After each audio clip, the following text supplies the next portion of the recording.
episode 66. Luckily, I started the live because David Turner was using some profane. I can't. Colorful Yes, language. I almost said inhumane. That is not the right Creative. word. Creative. Colorful adjectives. Okay. You just used adjectives to describe more adjectives. So, that's Exactly. awesome. It's what political science majors can do. We can write in so many ways in which ramble 12-page paper into 50 pages, and people just go, "Oh, that sounds so creative." It's like, Where, no, where, it's just where, bullshit. where, where did you go to college again? You told me. Graduated from the great Go Gators, San Francisco State University. San Francisco State. Got it. Makes sense. I've heard some bad things about San Francisco State. We are You live. have not heard shit about San Francisco State. We are live here on Twitter, Facebook, and YouTube, bringing you Map Sports Take. Don't forget TikTok. 66. I got TikTok rolling. And we're live on TikTok. I don't mess with TikTok, but we're live on TikTok here for episode 66, Unmuzzled Sports Talk, the business of sports. Of course, joined by Mr. David Turner, who I usually introduce as an 18-year scouting vet across the NFL, CFL, and Arena League. Now the owner of Maverick Sports Consulting. Go check out mavericksportsconsulting.com. And I usually say, my next question is, how are you doing, my friends? But I already see how you are, David. You're all riled up, dude, for whatever reason. But I just got off a podcast with Patricia Traynor. We're gonna have her on the show one day soon, and we were talking about the Giants game last night. I'm all caffeinated up. I haven't eaten breakfast, but I've drinking a full cup of coffee.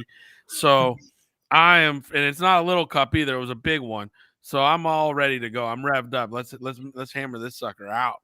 Well, I'm very, very happy to see that you have more life than the New York Giants do currently. So I seriously appreciate the energy. Dude, I'm telling you that I got into it. So if you want to get into it, we can talk about it. But man, I'm telling you, at the end of the first half, when they had 38 seconds to go, they knew they were getting the ball back at halftime. They had 2 timeouts.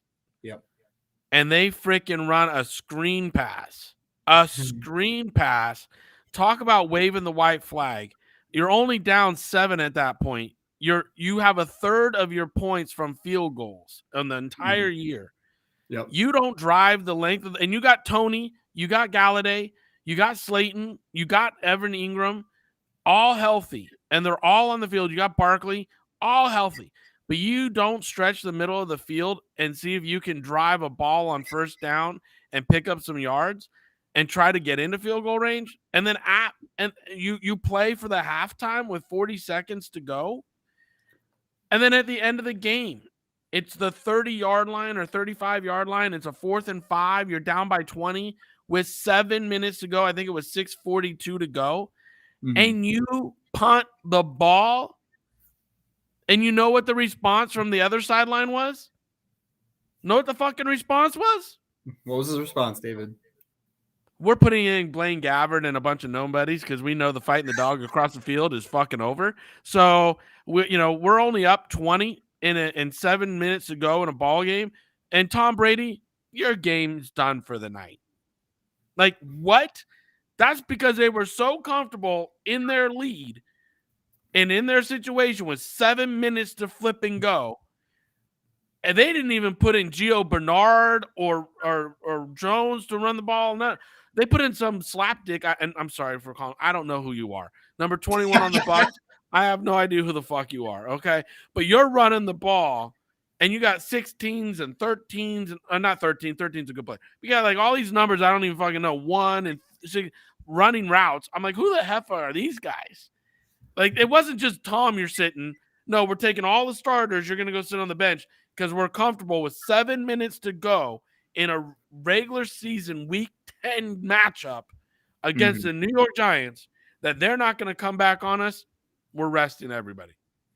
Well, let's talk a little more in depth about this because I think it is because one thing that you mentioned is it's very rare to see backup quarterbacks in the NFL. Like people always talk about like the backup quarterback. You never really see them at the end of blowouts usually because it usually doesn't get to that point because you're in the National Football League. This isn't college football where like you get up by 40 points. You're like, okay, go ahead, freshman, go in there. Right. That doesn't happen. But let's talk about that a little more.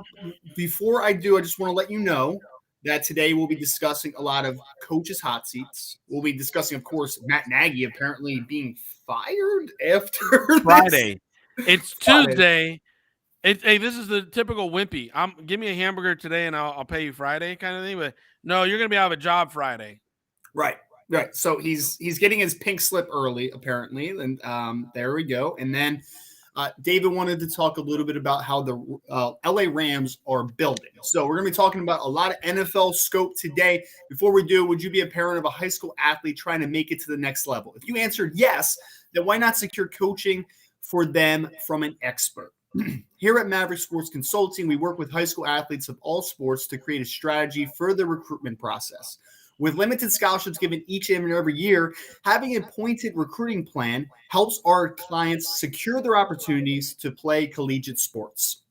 We focus on your transcripts, film, leadership skills, and more to set your goals and create pathways to get to them. Whether you're looking to attend an SEC school or Slippery Rock University, we can support your efforts to get to those goals for 2021. Contact us at Maverick Sports Consulting today. All right, so David, let's just stay with the Giants for a second. Like, why not? All right. I have been on board with this before the season. You know this. I know you obviously were a little more hopeful because you have the Giant blood in you, hoping for your guy Dave Gettleman up there and what they're building. Two things are certain to me, and I would love your feedback on this. Two things are certain, and I've been saying this for a while. Joe Judge ain't it. Head coach Joe Judge. And Daniel Jones is not it, my friend. They're just not. Joe Judge, and we're going to talk hot seat. So let's start with the Giants on the hot seat. I would be very surprised if we enter the 2022 NFL season and Joe Judge is still the head coach of this New York Giants football team. Well, I'll tackle that one first. So I am on the page of it needs to be a change because Joe Judge ain't it. Joe Judge, and I was on the show with Patricia just a little bit ago. And she was like, well, I think Joe's going to get another year. And I was like, yeah. I hope not. And here's why. Because, they say that, Jason Garrett was kind of forced on Joe Judge. Okay, great. But you got to learn as a man and an adult, as a person in the business world, I don't care if it's football or whatever, you're going to work with people you don't like that maybe are forced on you or told that you have to supervise. You can't be a petulant child and just let them go fail. Your job is to make them better and to make this team a winner. It doesn't matter what any kind of managerial position anywhere in life, that is your job, is to make the team that you are currently in charge of a winner. So I don't get how it's okay in sports to be like, oh, this guy was forced on me. That's why we're not successful. Go fuck off. Seriously, fuck off. Like you have to be successful. Hold that for a second. When did this podcast become just profanity, just being spouted constantly? When did this happen, David? When did it happen? Seriously, I'm fired up today. I'm excited. I'm caffeinated. I'm hungry. I was just like, it is. The top's off, unmuzzled, literally unmuzzled this morning. You guys are going to don't listen to this in the car with the kids. I'm sorry. Put your earbuds in. Listen to this at work and when you're in front of the computer or when the kids are at school because it's going to be that kind of day, and I'm not going to fucking apologize for it. So here's the deal. This motherfucker doesn't go in and say to the offense, hey, listen, all those quarterback runs, we're taking them out. Daniel Jones is not running the ball anymore. He is not Lamar. We're not doing it. You got Shaq Barkley back. Booker showed that he was a very good running back while Barkley was out. You have Slayton, Galladay, Tony, all in the lineup with Rudolph and Ingram. You got a shit ton of weapons. My quarterback, I want in the pocket throwing the ball. Okay? Like, as a head coach, you have every right to walk into the offensive meeting and say that shit. And then if your orders are not followed, fire people and go to the ownership. I put this in there. Listen, I don't want the quarterback running anymore. He's got all his offensive weapons. I don't. You know what he said in pre-production meetings to the fucking staff? A key to our winning against Tampa Bay is Daniel Jones being a factor in the run game. I get it though. I get the thought process there. I will say I get the thought process. I do understand it because Tampa Bay is very strong on the second level, and they are the best run defense in the NFL. How do we loosen up a box a little bit, David? Multiple options running the football. Like there is ways, and I understand the thought process.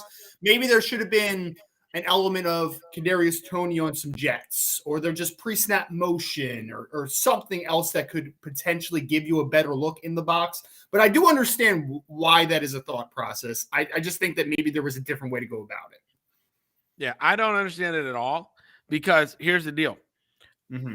If I'm going up against the Tampa Bay Buccaneers, that first drive, which the Buccaneers did to my defense, is more my game plan. The short passing games, the little screens, like you said, Toney running the ball, stretch the field vertical. Their longest pass play was to a tight end when they ran a vertical stretch concept, and they did a scissor switch from receiver going inside but staying vertical on a line, holding the traffic, and then the tight end going outside and hitting him along the sideline. He was wide ass open. Yeah, They did one of they only did they only did one of those plays all flipping night, and it worked for 28 yards. Their next longest play was a 21-yard reception. 99% of the rest of the plays that they ran were all under 10 yards. They were taking speed receivers and making them run stops, digs, things in which limit their ability to run after the catch.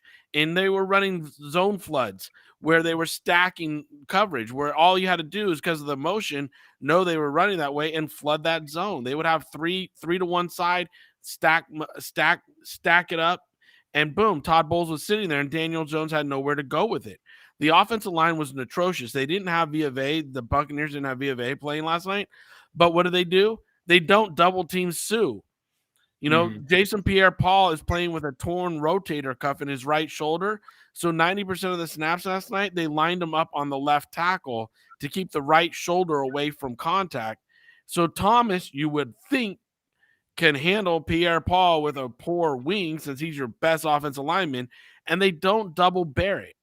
Like, I'm amazed that these simple executional things aren't being done or being barked to. That's why I'm done with Joe Judge, because then you go to the defensive side of the ball and you got a defensive coordinator who's a bend don't break guy.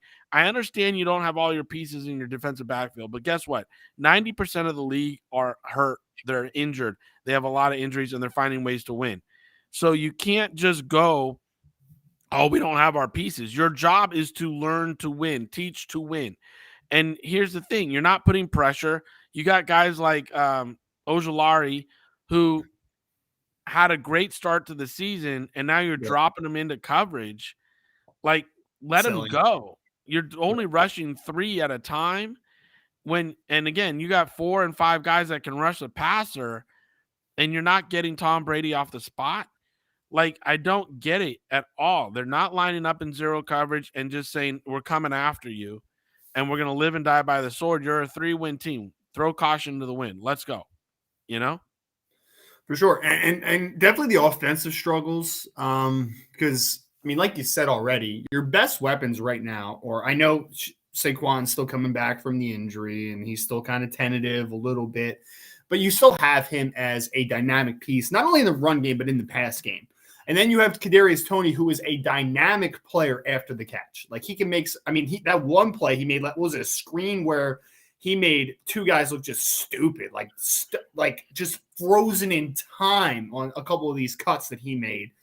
Why are we not running some mesh? Like, let's get some crossers open. Let's run some mesh wheel with Saquon out of the backfield. Let's get some mesh sit where, like, hey, we're getting Holiday sitting in the middle of the field with his big body. Like, why are we not using some creative ways to get some of these guys to football? Because I agree. There is their creativity is throwing a fucking tackle option and it was beautiful. It was beautiful. Then they have Kadarius Toney throwing deep balls. That's their creativity. Instead of figuring out how to use the pieces in the places that they should be creative with, no, we're gonna go and get the creative fairy out, and we're gonna do all this wonderful bullshit that doesn't work. You know, well, you must admit though, the Andrew Thomas touchdown was sweet, man. That was sweet. Well, here's the thing. Here's my problem with it. They got a turnover. They go down to the 3-yard line. Okay. Mm-hmm. Yep. The answer isn't pound the ball. Mm-hmm. It's not spread the field and throw it to one of our tight ends, which has been working, right? No, we're going to run the quarterback and we're going to throw a tackle eligible.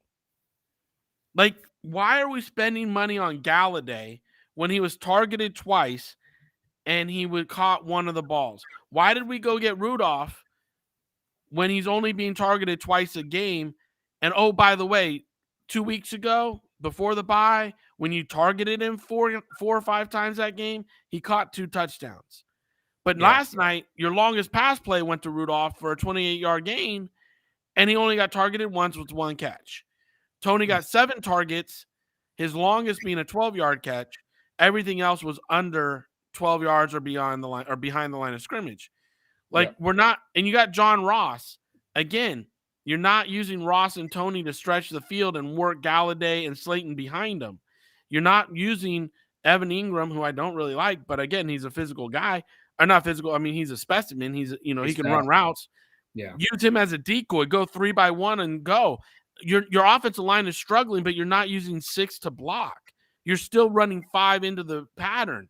Like, I just named a shit ton of players that should be able to win one-on-one. And so if you can't run 4 of those players out into the route, block with 6 and have a quarterback and keep him upright, then what are you doing? That is all that. I mean, that is bullshit that they can't figure out a route tree with a 3-by-1 formation to keep their freaking quarterback clean, blocking with 6 and giving him time to read a defense and make a throw to one of these 4 athletes that they got. And I can't say they're not athletes because, like you said, Tony made someone look like 3 or 4 of them just looked like they were stuck, like they were in the Matrix, right? And you can't tell me you can't run that guy. Galladay's a big body wide receiver they went and got. Rudolph and Ingram are big body guys that they can block out. John Ross is a speedster. Slayton has good hands. Like, you got playmakers that in a 3-by-1 formation, you got one-on-one on the backside. If they move safety backside, then your front side's wide open. You're forcing in a 3-by-1 with these players on the field for them to either drop into a 2, which then you can run the ball, single running back run the ball, or one of those guys is going to get open because you're going to give your quarterback enough time to throw the ball. So all these people that are on Daniel Jones, I'm like, dude, look at what he's dealing with. I get that. Now he made bad decisions last night. He missed some passes. I'm not going to stand on the table for Daniel Jones. Okay, I'm not. But I'm not. But I'm also realistic. When the man's taking a 3-step drop and when his back foot hits the spot, you got Sewell in your Dominic Sewell in your face. Yeah. And you got Barrett that just makes the right tackle Soldier look like he's falling on skates, like he's a baby giraffe that's drunk. Like, you got to help this kid out with protection. And until they start blocking with 6 and telling the 4 guys that they send into the route to go win, stay off his case. Well, all I have to say is, especially last night, where I agree with you, there should have been a high emphasis on getting the ball out and let's create some yak opportunities, because I saw a stat last night that said the Tampa Bay Buccaneers were on their 7th starting cornerback of the season, which was the most in the NFL. They've had so many injuries in the secondary, specifically at cornerback. So there should have been some way to try to maximize opportunity. I agree with you. Well, again, seventh corner, Pierre-Paul's got an injured wing. Yep. Okay. And what do we do in the first drive? We come out in 2 tight ends and heavy. At one point, we had 3 running backs in the backfield and 2 tight ends in the game, playing right into the number 1 rush defense in the league. Yeah. Yeah, you have to lighten that box against them. You have to. You can't. You're not going to, like, why are we going heavy against that team? You want to get guys out of the box. And everybody was healthy last night except for Sterling Shepard. Everybody was healthy. I know. And they're coming off a bye week. I'm not to get ready. Not defending the coaches at all. Like I said, Joe Judge is not it. I also don't think that Daniel Jones is it, though. I just don't. Like, I'm not saying he is the number 1 problem, but I put it on Twitter last night. He's also not the solution, though. And that's an issue. Your quarterback is also not the solution to your problems. Like, he just is not. Is he the worst quarterback in the NFL? No. Is he anywhere that I would say, like, for the next 6 to 10 years, that's who I want in my quarterback? Absolutely not. Absolutely not. Because we even saw the interception that he threw last night, David. Like that shit was comical, brother. Like that was one of the worst plays I've ever seen. Because like there was a little bit of pressure. It wasn't like substantial pressure though. Like there was a little bit of time. And he threw that right into that defensive lineman's mitts, dude. I'm just like, what? Like, what are you doing, man? That's indefensible. Because like there is some stuff that you can defend. There is, but that stuff is indefensible. You cannot. Well, here's the thing, and again, this is where I'm going to defend him, because if you look at the overall team, they're frustrated. Barkley, they're all frustrated with the play calling. They're all frustrated with the lackluster. I think they've lost confidence in this coaching staff. You know, some people want to talk about just Jason Garrett. It's on the defensive side too. Bradbury's frustrated. That D line is frustrated. Like, you know, again, you got three down linemen and they're going by themselves all the time. There's no blitzing. There's no help. There's very little games being run. It's just like win on this one-on-one matchup. It's like bull rush every play. That's a wear and tear on a man's body that people just don't realize. Like, you cannot continue to tell me to just beat one-on-ones the whole game. Like, you need to run games, you need to run blitzes, you need to bring people in order to free me up once in a while and get me off double teams. I mean, it's absolutely stupidity with what I'm watching right here. And the coaching staff, I think, has lost the team, and that's more the reason why you can't bring Judge back next year, because of what we're seeing throughout the locker room's attitude. With 7 minutes to go, your opponent knew they didn't need to worry about the fight in the dog anymore. They put in all their backups, not just the backup quarterback, but they cleared the bench. They cleared the bench, and they were up 20 points, which, again, in the NFL with 7 minutes to go is not unheard of to make a comeback at that. But they weren't scared. The Buccaneers cleared the bench. Right. And so the Giants, Joe Judge, is a person that we're going to continue to talk about being on the hot seat, and maybe we'll talk about him being canned at some point this season. Who knows? But, David, we already know that the Las Vegas Raiders have a coaching position open, obviously, with all the things that transpire with the John Gruden situation. There is apparently a second destination that is opening up now. We probably should have led off with this, but you were hot and heavy on the Giants, so like we're going to go there. Matt Nagy, head coach of the Chicago Bears, apparently is going to be let go after the Thanksgiving game this weekend. So on Friday, he will be terminated, resignation. I didn't see what the exact wording of it was. Either way, he's going to be out as the Chicago Bears head coach. I know you wanted to lead off on this because this is a situation where I haven't really seen anything timing-wise like this. I can't remember anything. It's pretty odd, this sequence of events for Matt Nagy. So I was telling you before we came on air, the report says Matt Nagy has been told he'll be fired after the Thanksgiving Day game. Now, I've been on a staff, and when I first came, my second year in the league, 2003, when Jim Fossil was being let go from the New York Giants, they told him with, I think, about 4 or 5 games to go, hey, we're going to make a change at the end of the year. Do you want to coach it out, or do you just want to leave? And Coach Fossil, to his character and his credit, said, no, I'll coach it out. You know, I'm here with my guys. I'm going to coach it out. I appreciate you giving me the opportunity to either not, but I'm going to coach it out. And the ownership and like what happened in LSU this year, you know, they said to the coach, hey, you're going to be let go at the end of the year. You know, you want to coach it out or not? I agree with that mentality. Like unless the coach has done something so egregious that, you know, he needs to be terminated, you know, quickly for, you know, again, a violation of a rule in which is harmful to players or students or something of that nature, or, you know, another staff member, something of that nature. Then let him coach it out. You hired him to coach the season. You started the season with him. Like what SC did was fucking atrocious. You know, when they fired that guy after like losing to Stanford, it was like, come on, man. You just didn't want him to win his way back into a job. So that was bullshit. And again, what I'm seeing here with Nagy, I've never seen this. I've been in the game now. This April coming up in 2022 will be 20 years. I started in 2002 with the Dolphins in April.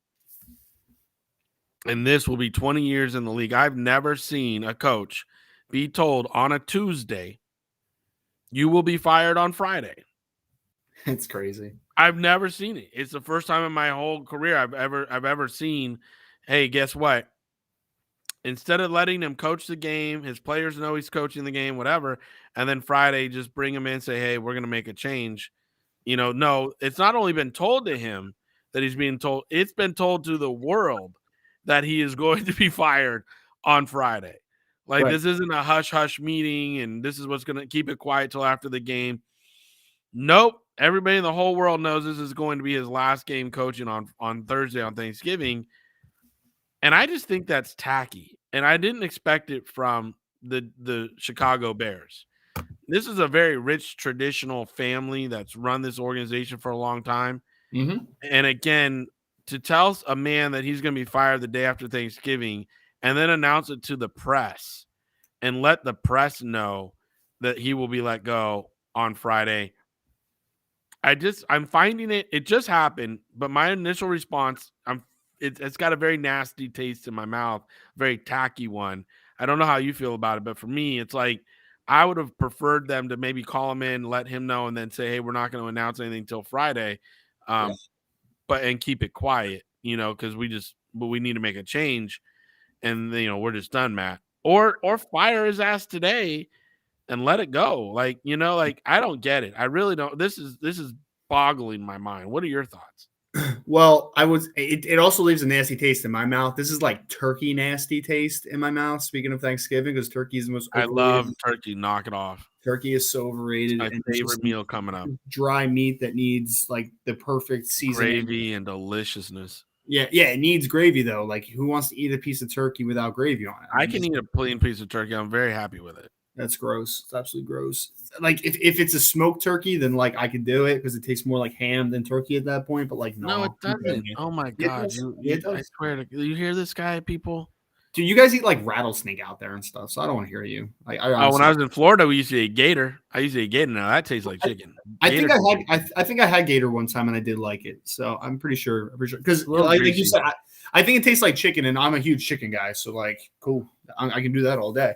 All right, so that segue to say Matt Nagy being fired, I think it was inevitable. It was going to happen, honestly. Absolutely. Before the season, I was like, dude, like, I don't know why we're going into this season with Matt Nagy. Like, it was going to happen at some point. I think everyone just kind of understood that. And then it's the worst, too, because, like, a guy's trying to save his job, and they draft a rookie quarterback. It's like, that doesn't usually turn out that saves your job, Like, that's not usually the formula for saving a job, is to bring in a rookie quarterback, which is just kind of an awkward situation.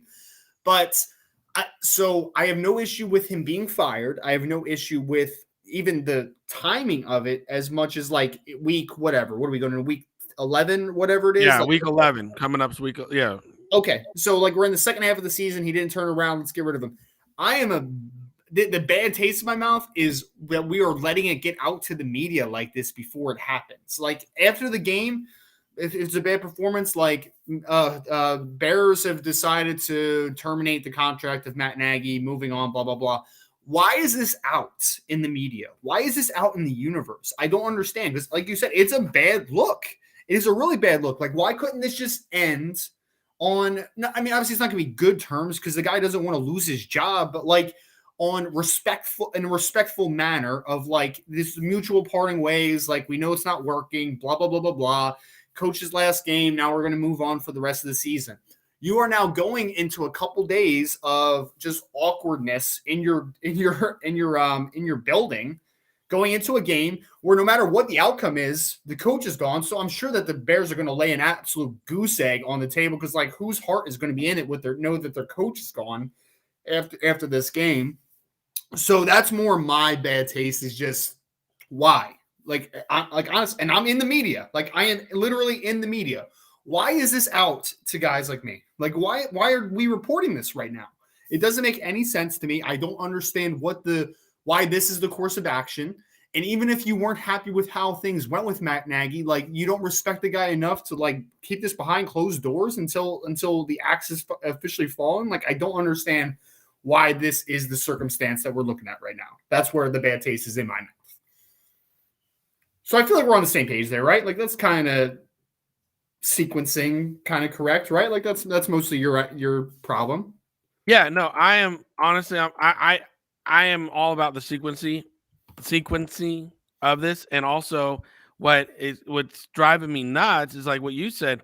As a player now, for today's Tuesday, it's my day off typically. Now I know they probably didn't have today off; they probably had yesterday off because they got a game. Hmm. So now I walk in the building and I find out my head coach is fired. Do I have to listen to him anymore? Hmm. You know, and then if I don't have to listen to him anymore, um, then what's the deal? Right. Like I don't who's going to be the next head coach? Who's going to be play caller next week? Like you took my focus off the game, and now you made my focus more about my job and who's going to be running everything next week and the last 7 games or 6 games of the season, because it's obviously not him. So again, like I don't understand the timing of the announcement on being on a Tuesday Right. versus it being on, like you said, a Friday or, whatever. It doesn't have to be. And again, it's like you entered the season with a weak coach. We all knew he was a weak coach. We all pretty much figured he was a lame duck coach unless he made a Super Bowl run. And you decide to make this on Thanksgiving week the right decision. That's where I'm just like, I don't understand what's going on. And that was, like I said, it's a very rich family, traditional. They've been in this game for freaking 50 years, whatever. They've owned the team for 50, 60 years. Like, how do you not know not to do this? Like, this is I don't whatever young buck said this was a fucking good idea and you listen to him, Hmm. Virginia McCaskey, you need to slap that young buck because it's not a good idea at all. Too many questions now go into this game, go into the focus of next week and the rest of your 6, 7 games, whatever it is you have left.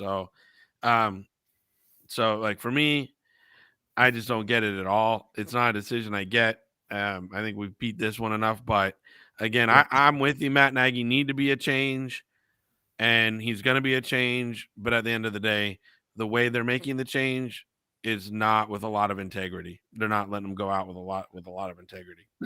And they might make a great hire where like our tunes change a little bit, but like this was my honestly like when we talked about the rookie quarterbacks and the situations they're getting dumped into, like Trevor Lawrence and Justin Fields just got dumped into some dumpster fires, man. Because like we knew, and it's such an awkward situation now for Justin Fields because like obviously they're going to try to make it work and they're going to hope that he is the guy that they think he can be, but now you're going to be uniting him with a coach that didn't want him. That well, maybe they did, but like they didn't anticipate having Justin Fields, and they're now married to a guy that they did not pick. And it's a weird situation. It's very weird. I know, but like you said, we've kind of been this On that point, yeah. though, if you think about it, we talk about the rookie quarterbacks and getting in bad situations, right? When they drafted Fields, I wasn't a fan of it, right? I was like, Yes, this is not the player I would draft. And they traded up. They traded up a lot of commodity. that's what I'm saying. Yeah, Yeah. I mean, I just want to make that a point before we got off it because Ryan Pace traded up a lot of commodity to the New York Giants in order to get in position to take Fields. So now they've traded future draft commodity, which is going to be on a new head coach, which he's not going to have to build, and maybe even a new GM. Ryan could be out at the end of the year.